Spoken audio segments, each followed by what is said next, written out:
Dear viewers, welcome to another episode of Editorial Analysis by Drishti IAS. In this segment, we focus on important editorials from major newspapers such as The Hindu, The Indian Express, Liveman, Business Standard, etc. for effective understanding of our students. Now, through this program, we primarily focus on three things. First, we try to link the editorial with that of the UPSC syllabus. Secondly, we try to decode or decipher any key points that are mentioned in the editorial. And lastly, and most importantly, we try to learn what are the key concepts, if any, that are mentioned in the editorial. We truly hope and believe that you love this initiative of Dristhi IAS. Dear viewers, please feel free to give us your valuable and honest suggestions so that we can strive to do better each and every day. So with a lot of gratitude in our heart to our viewers, let us commence today's session of Editorial Analysis. Dear viewer, this video is available in Hindi as well. If you wish to watch it, please visit our Hindi YouTube channel, Drishti IAS. For your convenience, the link for this video in Hindi has been provided in the description below.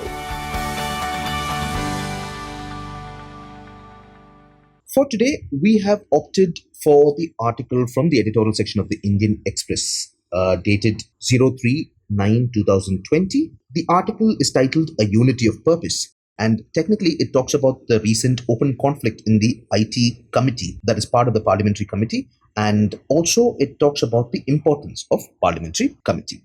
Now, let us begin by trying to link this article with that of the UPSC syllabus. So from prelims perspective, yes, we can connect it with Indian polity, a little bit with political systems.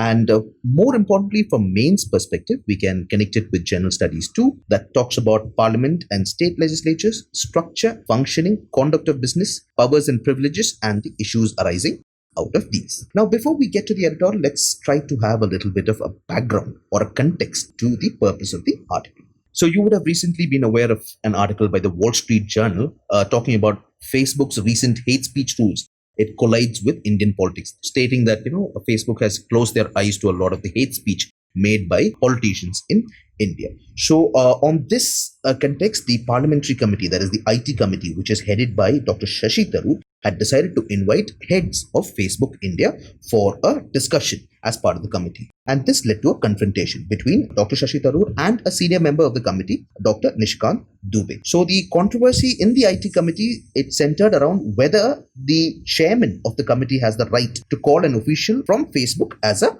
witness. So what happened to this confrontation? See, there are no specific rules which defines the rights of the chairman of a committee, but there exist well-established practices as well as the internal working rules of the parliamentary committees. Now, with reference to this confrontation, the names of the witnesses originally prepared by the committee in a draft form is actually approved by the chairman of the committee with modifications he or she, desires. At no time, is this draft placed before the committee for its approval, because the rules of the House do not permit that the list of witnesses need to be approved by the members of the committee. And why do they have this rule? Because, see, now if such a practice is adopted where the list of witnesses will have to be placed before the committee, then that, in all probability that only those witnesses will be suggested by the majority members in the committee to be called for examination. And this might lead to deprivation of the benefit of neutral witnesses, or we might lack the ability to find the true fact of the issue. And now, in case if the witness has come forward and given its statement, so now if a question arises as to whether the evidence of a person, and when I'm talking about person, it means the witness, if he has come forward and given evidence to a particular issue, whether this evidence given by this person is relevant for the purpose of the committee, then as per Rule 270 of the Rules of Procedure, the question shall be referred to the Speaker, whose decision shall be final, and that does not belong to the rights of the chairman of the committee. Now, with this context in mind, let us try to understand what are the key points that are made by the author in the article. So the author states that the parliamentary committees are created by the House of the Parliament. For what reason? To scrutinize governmental activities. Now, parliamentary committees by convention function on a non-party basis. Now, what does he mean when he says non-party basis? See, now that there is the government and the opposition. Now, members belong to a party, they belong to a particular ideology, and what you see in the House may not always be what is visible to the general public. So that is why parliamentary committees step in, where it is not your ideology or your loyalty to the party, but rather it is, how you come united to focus on a particular issue that matters to the country as a whole. And that is why parliamentary committee is a unique experiment by parliamentarians who are otherwise, hardcore politicians. They can always establish their loyalty to the party or to their ideology. But as a member of a parliamentary committee, they leave everything outside and they come in as a citizen of India to discuss on the core issues. And as a matter of fact, Parliament functions in the real sense through its committees. Now, the parliamentary committee, they find facts about a matter, they make recommendations to the government.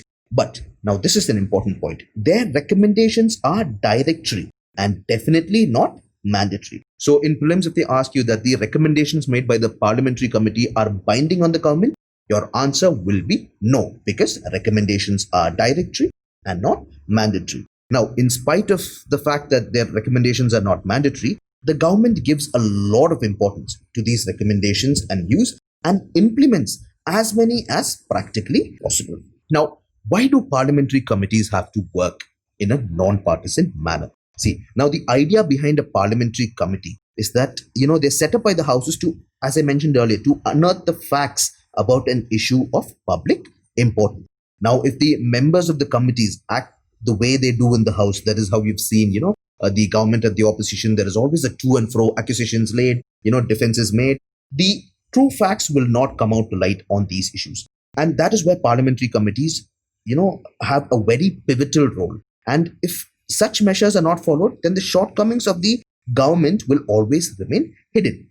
So the author states that to the credit of the members, always, in spite of the fact you're from the government or from the opposition, they have always risen above the narrow consideration of their party's interest and unitedly tried to find the truth and bring it before the House. And also the rules and practices have strengthened and fortified this convention. Now, let us try to look at some of the rules. These are just some of the rules that are part of the parliamentary committee to make it more, non-biased and non-partisan. Now, no presence of media in the meetings of the committees. You would have only heard that, the committee is taking place, but there is no media to report. Like how when there is an assembly session or when the parliament session happens, there's a media that reports. However, in parliamentary committees, no presence of media will be there. Rules do not permit a minister to be a member of the committee, so that there is no, leaning towards a particular side or the other. And as a practice, ministers are not allowed to appear as witnesses to give evidence before the committees. Only the senior most officer of the concerned department appears before the committees. Similarly, the proceedings are very confidential and no one is permitted to make it public. So members, because of these rules, as I mentioned, some of these rules, members do not have to take a political stand. They can be very open and honest about what they think about the issues before the committee, as they do in the House. So I hope with this you have understood what are the key points that are mentioned in the editorial. And now we try to move towards the key concepts, or what do we have to learn from this article.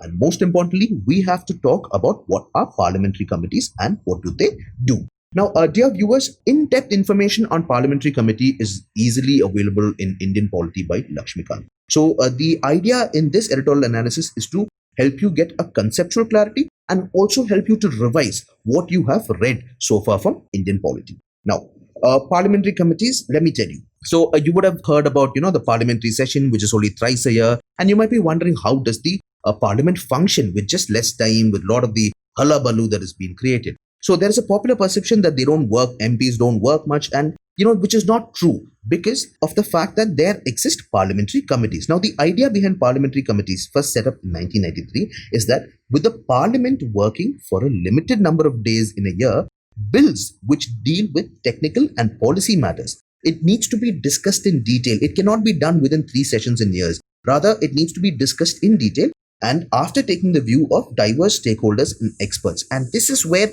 parliamentary committees play a big role. So a lot of the parliamentary business gets done in these committees away from, the limelight of both the Rajya Sabha or the Lok Sabha. And now every member of the House who is in the, the parliament is a member of one of the parliamentary committees. And the members of these committees discuss every bill that is referred to them threadbare and in depth.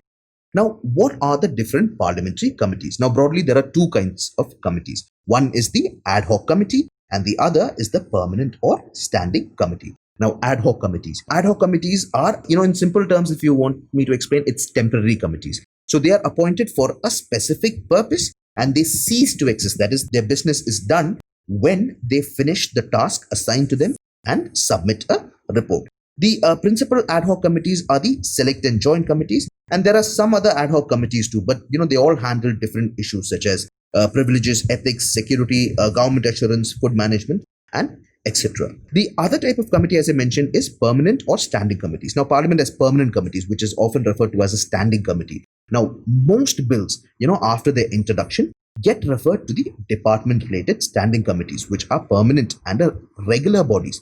Now, there are 24 standing committees, all right, and each deals with specific subjects such as commerce, home affairs, HRD, defense, health, etc. And each standing committee has around 31 members, 21 from the Lok Sabha and 10 from the Rajya Sabha. They are nominated by the Speaker and the Chairman, and their term lasts a year. Now, while referring a bill to a standing committee, the Chairman or the Speaker may specify the time within which it has to submit its report. And also, dear viewers, remember that the joint committee and standing committees become defunct after the dissolution of the Lok Sabha. Now, who sets up these committees? See, now they are appointed or elected by either or both the houses or nominated by the Speaker of Lok Sabha or the Chairman of the Rajya Sabha or both. Now, the committees, they present their reports to the House or to the presiding officers or their secretariats. So with this, we hope you have understood, the key concept about parliamentary committees and are able to revise and get a better conceptual clarity.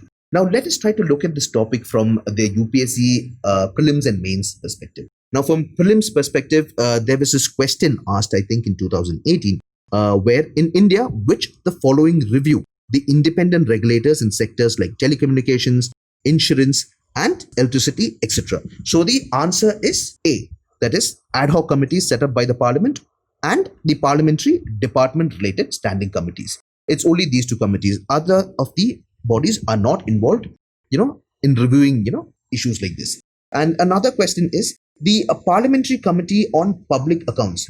Option A is, it consists of not more than 25 members of the Lok Sabha, scrutinizes appropriation and finance accounts of the government, and 3, it examines the report of the Comptroller and Auditor General of India. So the answer is B, because the Parliamentary Committee consists of only 22 members, all right, and it consists of both the Lok Sabha and the Rajya Sabha. So in this, the option is B, 2 and 3. Now, from a mains perspective, there have not been many questions related to Parliamentary Standing Committee, but you can never know when can UPSC ask. So this is a question from our end. What are Parliamentary Standing Committees?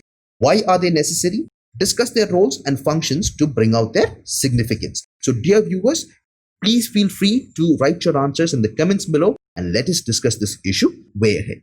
So dear viewers, with this we conclude today's session of editorial analysis. Hope we have done thorough justice to this topic and you have been able to revise and get a conceptual clarity on the topic. Until next time, stay safe and thank you.